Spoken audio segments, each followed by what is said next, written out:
Assalamualaikum warahmatullahi wabarakatuh.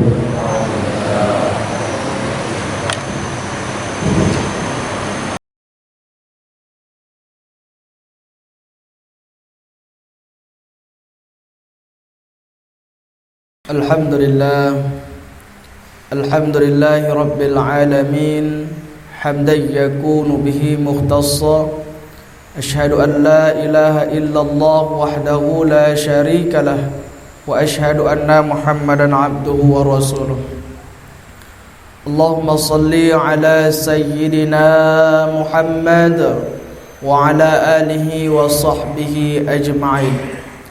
Faya ayyuhal muslimun, usikum binafsi bitaqwallah, ittaqullaha haqqa tuqatih, wa la tamutunna illa wa antum muslimun. Faqala Allah ta'ala fil Qur'anil azim, a'udzu billahi minasy syaithanir rajim. Ya ayyuhalladzina amanu ittaqullaha haqqa tuqatih wa la tamutunna illa wa antum muslimun. Jamaah Jumat yang insya-Allah dirahmati oleh Allah Subhanahu wa taala. Pada siang hari yang berkah ini, mari kita bersyukur kepada Allah Subhanahu wa taala. Allah masih memberikan kita nikmat berupa iman, sehat, sehingga kita mampu untuk memenuhi panggilan Allah untuk melaksanakan ibadah solat Jumat berjamaah di masjid yang kita cintai ini. Salawat dan salam kepada Nabi Muhammad Rasulullah sallallahu alaihi wasallam. Allahumma salli wa sallim wa barik alaihi. Mudah-mudahan orang yang selalu lisannya berselawat kepada Rasulullah nanti kelak diberikan Allah melalui Rasulullah syafaat, yang mana syafaat itu adalah sebuah pertolongan bagi kita sebagai umatnya. Mudah-mudahan kita yang berada di masjid ini kelak nanti Allah berikan syafaat melalui Rasulullah, agar kelak nanti kita bisa terlepas dari yang namanya padang mahsyar. Jamaah yang insya-Allah dirahmati oleh Allah Subhanahu wa taala. Kembali khatib berwasiat kepada kita semua, khususnya diri khatib sendiri, mari kita tingkatkan ketakwaan kita kepada Allah Subhanahu wa taala, menjalankan segala perintah Allah dan Rasulnya, serta meninggalkan larangan Allah dan Rasulnya. Begitu juga bulan puasa, tujuannya adalah untuk bertakwa, la'allakum tattaqun. Mudah-mudahan ketika kita keluar dari bulan Ramadan, maka kita sudah mendapatkan predikat takwa di hadapan Allah Subhanahu wa taala. Jamaah yang insyaallah dirahmati oleh Allah Subhanahu wa taala. Ada surat cinta yang diberikan Allah kepada orang-orang yang beriman, yaitu dalam surah Al-Baqarah juz 2 ayat 183. A'udzu billahi minasy syaithanir rajim. Ya ayyuhalladzina amanu kutiba alaikumus shiyam kama kutiba 'alal ladzina min qablikum la'allakum tattaqun. Wahai orang-orang yang beriman, diwajibkan atas kamu berpuasa sebagaimana diwajibkan atas orang-orang sebelum kamu, la'allakum tattaqun, supaya mudah-mudahan kita menjadi orang yang bertakwa. Jamaah yang insya-Allah dirahmati oleh Allah Subhanahu wa taala, surat cinta ini diberikan Allah hanya untuk orang beriman. Maka oleh karena itu, adapun terkadang kita lihat dia tidak berpuasa di bulan Ramadan, berarti tandanya dia bukan orang beriman. Kalau dia mengaku bahwa dirinya Islam, orang Islam belum tentu beriman. Namun tatkala dia mengaku dirinya beriman, sudah pasti tentu dia melaksanakan ibadah puasa dengan alasan, berbagai alasan. Kalau alasan kita terkadang kerja berat, apakah tak lebih berat perjuangan para sahabat Rasulullah ketika peperangan dahulu di bulan Ramadan? Mereka bukan hanya sebatas kerja, tapi mereka berjuang untuk menyebarkan agama Islam dengan cara berperang melawan peperangan orang kafir. di bulan Ramadan, namun mereka tetap berpuasa di panas-panas terik itu. Jamaah yang insya Allah dirahmati oleh Allah, maka tidak ada alasan lagi untuk kita tidak berpuasa, kecuali alasannya sakit dan safar di perjalanan itu perjalanan untuk beribadah kepada Allah Subhanahu wa taala. Jamaah yang insya Allah dirahmati oleh Allah, maka surat cinta ini diberikan Allah kepada orang-orang yang beriman. Supaya apa? Orang yang beriman kelak bisa nanti naik derajatnya menjadi orang-orang yang bertakwa di hadapan Allah Subhanahu wa taala. Namun tatkala kita merasa kita beragama Islam, tapi kita merasa bahwa diri kita tidak beriman, silahkan untuk tidak berpuasa, karena ayat ini khusus kepada orang-orang yang yakin kepada Allah dan Rasulnya, yakin terhadap perintah Allah dan Rasulnya untuk melaksanakan ibadah puasa. Rasulullah sallallahu alaihi wasallam bersabda, "Man qama ramadhana imanan wa ihtisaban ghufira lahu ma taqaddama min dhanbi." Siapa yang mendirikan bulan Ramadan dengan cara apa?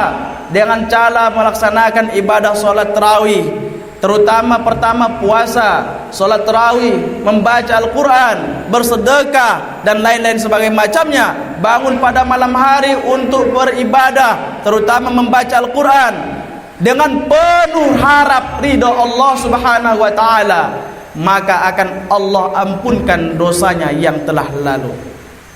Jemaah yang insya Allah dirahmati oleh Allah Subhanahu wa taala, maka daripada itu, apa yang harus kita persiapkan untuk bulan Ramadan yang sebentar lagi akan meninggalkan kita? Allah mengabulkan doa kita di tahun ini. Tahun semalam, apakah kita sudah lupa berdoa kepada Allah, "Ya Allah, jadikanlah dan berikanlah kesempatan bagiku untuk bertemu dengan Ramadan akan datang." Lalu Allah berikan kesempatan itu di Ramadan ini. Allah kabulkan doa kita tahun lalu. Namun ketika Allah kabulkan doa kita tahun lalu, apakah kita lupa kepada Allah Subhanahu wa taala? Jamaah yang insya Allah dirahmati oleh Allah Subhanahu wa taala, maka ketika bulan Ramadan berakhir, sudah pasti kita berdoa kepada Allah, "Ya Allah, berikanlah aku kesempatan untuk mencicipi dan melaksanakan di bulan Ramadan akan datang." Namun, sudahkah kita memaksimalkan ibadah kita di bulan Ramadan ini? Jamaah yang insya Allah dirahmati oleh Allah, maka jadikanlah Ramadan di tahun ini seakan-akan Ramadan terakhir di dalam hidup kita. Karena kita lihat, tidak ada yang tahu pasti usia kapan akan Allah ambil. Yang pasti kata Imam Al-Ghazali ketika ditanya kepada muridnya, "Wahai muridku, apakah yang paling dekat?" Muridnya berbagai macam alasan menjawab. Ada yang menjawab rumahnya, ada yang menjawab orang tuanya. Namun kata Imam Al-Ghazali, sesungguhnya yang paling dekat adalah kematian. Karena kematian kita tidak tahu kapan dan di mana akan terjadi kepada diri kita. Kematian tidak memandang usia, kematian tidak memandang jabatan, kematian tidak memandang harta, kematian tidak memandang sehat atau sakitnya seseorang. Namun ketika sudah datang ajal batas ketetapan waktu di dunia, maka berakhirlah usia kita di dunia ini. Lalu ketika berakhir usia kita di dunia ini, apa yang telah kita persiapkan? Bekal apa yang telah kita persiapkan untuk pertualangan kita ke depannya melalui alam-alam yang akan datang, mulai dari alam kubur hingga kelak nanti kita bisa masukkan Allah ke dalam surganya. Jamaah yang insya Allah dirahmati oleh Allah Subhanahu wa taala, maka berikanlah kesempatan kita di akhir-akhir bulan Ramadan ini untuk melaksanakan dan menghidupkan bulan Ramadan dengan cara yang pertama, dirikanlah solat malam. Rasulullah bersabda, "Afdalus salati ba'dal maktubati qiyamul lail." Sebaik-baik solat setelah solat fardu, bangun pada malam hari untuk melaksanakan ibadah solat malam. Di bulan Ramadan ini setiap malamnya kita solat tarawih. Apakah setelah berakhir Ramadan kita tidak lagi solat tarawih?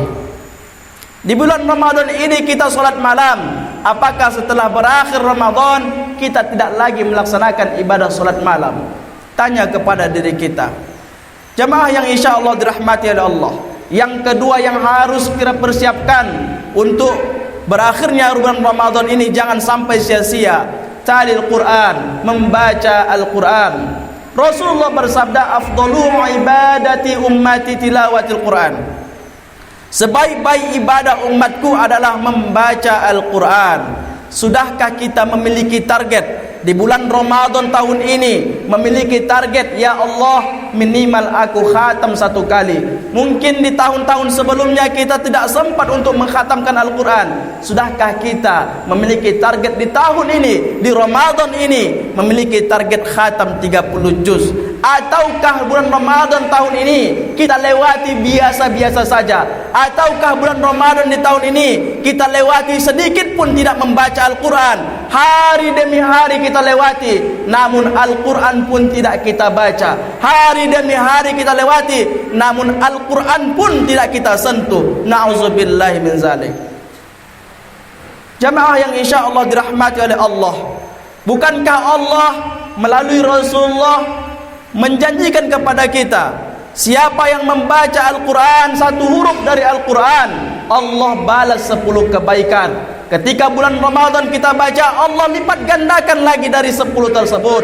Maka bukankah kita tidak termasuk orang-orang yang mencari keriduan dan pahala dari Allah? Jemaah yang insya Allah dirahmati oleh Allah, Iqra'ul Quran fa innahu ya'ti yaumal qiyamah syafi'an li ashabih. Baca kamu Al-Quran, karena Al-Quran akan datang pada hari kiamat memberikan syafaat kepada orang yang selalu berkenan bersamanya Al-Quran di dunia. Ketika kita berkenan bersama Al-Quran di dunia, insya Allah Al-Quran akan terus berkenan bersama kita kelak nanti setelah kita wafat. Namun ketika kita tidak berkenan bersama Al-Quran di dunia, Al-Quran hanya kita baca setahun sekali, Al-Quran hanya kita simpan di atas lemari, Al-Quran hanya kita masukkan ke dalam lemari, namun jarang kita baca setiap harinya, maka Al-Quran tidak akan pernah berkenan akan memberikan syafaatnya kepada kita nanti. Apa yang menemani kita di dalam kubur? Apa yang akan menemani kita, sahabat kita dalam kubur? Yaitu Al-Quran yang dulu pernah kita baca tatkala hidup di dunia. Apa yang akan menerangi kita di alam kubur? Yaitu sedekah yang dulu ketika kita hidup di dunia pernah kita bersedekah. Jemaah Jumat yang insya Allah dirahmati oleh Allah Subhanahu wa Ta'ala, yang terakhir yang harus kita persiapkan, jangan sampai Ramadan ini sia-sia kepada kita. Mari perbanyaklah bersedekah. Sedekah bukan hanya melihat nilai berapa yang kita sedekahkan, namun Allah melihat istiqomah atau tidakkah kita dalam bersedekah di dalam kehidupan ini. Mungkin hari ini kita bersedekah 1000, besok 500, besok 5000, besok 10.000, besoknya 100.000 dan lain sebagainya macamnya. Allah melihat keistiqomahan hati kita untuk terus menerus bersedekah setiap harinya hingga kelak nanti Allah memanggil usia kita bertemu dengan Allah Subhanahu wa Ta'ala. Jemaah yang insya Allah dirahmati oleh Allah Subhanahu wa Ta'ala, mari yang 3 ini, poin yang 3 ini jangan sampai kita lewatkan di bulan Ramadan yang insya Allah tinggal 11 hari lagi akan melalui kita, akan meninggalkan kita. Akankah kita tidak bersedih ketika bulan yang sangat mulia, yang penuh berkah, dibukakan pintu surga, ditutup seluruh pintu neraka, diberikan Allah hadiah, orang yang berpuasa akan masuk pintu yang namanya pintu Ar-Rayyan, khusus kepada orang-orang yang berpuasa. Apakah kita tidak bahagia ketika diberikan Allah iming-iming seperti ini, diberikan Allah janji seperti ini? Bukankah kita tidak mencari keridhaan Allah Subhanahu wa Ta'ala? Ataukah umur yang diberikan Allah kepada kita berlalu begitu saja, kita sia-siakan, tidak ada manfaatnya, sehingga Allah ambil nanti tidak ada bekal yang akan kita bawa menghadap Allah Subhanahu wa Ta'ala. Jemaah yang insya Allah dirahmati oleh Allah Subhanahu wa Ta'ala, sebagai kesimpulan khutbah yang singkat ini, mari 11 Ramadan ini kita hidupkan. Jangan sampai 11 Ramadan ini kembali kita sia-siakan, karena usia tidak tahu kapan akan Allah panggil. Yang pasti inilah Ramadan kita. Ramadan akan datang belum tentu milik kita bersama, karena Allah Subhanahu wa Ta'ala berfirman, kullu nafsin dha'iqatul maut, setiap yang bernyawa pasti akan mati, yang pasti kita akan mati menghadap Allah Subhanahu wa taala. Wallahu a'lam kapan kelak nanti Allah wafatkan kita, namun manfaatkanlah waktu yang 11 hari ini agar kita menjadi orang-orang yang bertakwa di hadapan Allah Subhanahu wa taala. Allah tidak memandang harta kita, Allah tidak memandang wajah kita, Allah tidak memandang jabatan kita. Inna akramakum 'indallahi atqakum, yang dipandang Allah, yang paling mulia di sisi Allah hanyalah orang yang bertakwa. Siapa yang bertakwa? Salah satunya adalah orang yang berpuasa di bulan suci Ramadan. Jangan berharap kita menjadi orang bertakwa sementara bulan suci Ramadan kita tidak berpuasa, kita tidak melaksanakan ibadah yang diperintahkan Allah dan Rasulnya. Barakallahu li wa lakum fil Qur'anil azim wa nafa'ani wa iyyakum bima fihi minal ayati wa dzikril hakim wa taqabbalallahu minna wa minkum tilawatahu innahu huwat tawwabur rahim.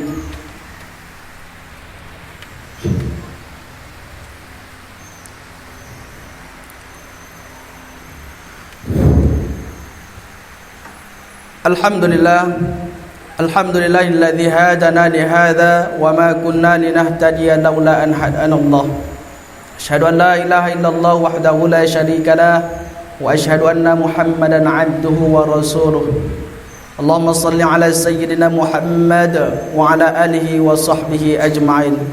Faya ayyuhal muslimun, usikum bi nafsi bi taqwallah, ittaqullaha haqqa tuqatih wa la tamutunna illa wa antum muslimun. Faqala Allah Ta'ala fil Qur'anil azim, a'udzu billahi minasy syaithanir rajim.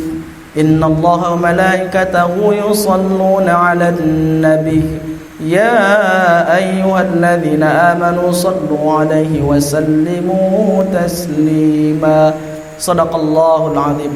Allahumma salli ala sayyidina Muhammad wa ala alihi wa sahbihi ajma'in. Wardallahu 'anil khulafa'ir rasyidin Abu Bakar wa Umar wa Uthman wa Ali wa 'anit tabi'in at-tabi'in wa min tabi'ahum bi ihsanin ila yaumiddin.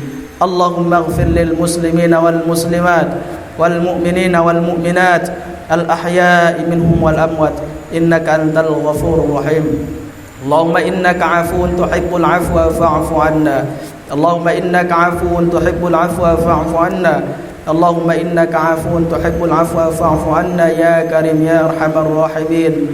Allahumma a'izzal muslimina fi kulli makan wa fi kulli zaman. Allahumma ansur mujahidina fi Palestin, wansur mujahidina fi Suriah wal Yaman wal Afghanistan wal Myanmar wa fi kulli makan wa fi kulli zaman. Allahumma ansur mujahidina fi kulli makani wa fi kulli zaman. Allahumma ij'al Indonesia aminatan mutmainnah wa li jami'i biladil muslimina wal muslimat bi rahmatika ya arhamar rahimin. Allahumma khtim alaina bi husnil khatimah wa la takhtim alaina bi su'il khatimah. Rabbana atina fid dunya hasanah wa fil akhirati hasanatan wa qina adzaban nar. Wa sallallahu wa sallim wa barik alaihi walhamdulillahi rabbil alamin. Subhana rabbika rabbil izzati amma yasifun wa salamun alal mursalin walhamdulillahi rabbil alamin. Aqimus salam.